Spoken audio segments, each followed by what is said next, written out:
आता बुलेटिनमध्ये एक breaking news समोर येते। विधान परिषद प्रतोदपदी विक्रम काळे यांना नियुक्त करा अशी मागणी अजित पवार यांच्या राष्ट्रवादीने केलेली आहे। तर उपसभापती नीलम गोऱ्हे यांच्याकडे ही मागणी केल्याची माहिती सूत्रांनी दिली आहे। याच संदर्भात पक्षानं गोऱ्हेंना पत्र दिल्याचंही कळतंय।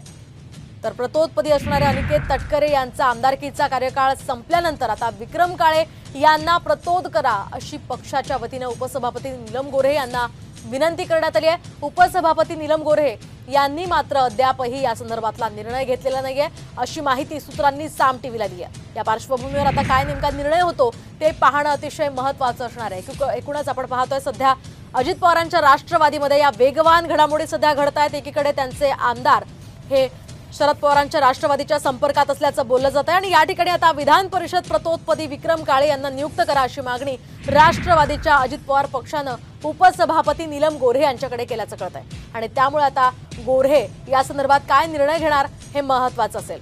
या संदर्भात पक्षानं गोऱ्हेंना पत्र दिल्याचंही कळत आहे। सध्या प्रतोदपदी अनिकेत तटकरे आहेत। महाराष्ट्रातील सर्व बातम्यांचे विश्वासार्ह व्यासपीठ सकाळच्या सर्व सोशल मीडिया प्लॅटफॉर्मला लाईक, फॉलो आणि सबस्क्राइब करा। तसंच सर्व नोटिफिकेशनसाठी बेल आयकॉन प्रेस करायला विसरू नका।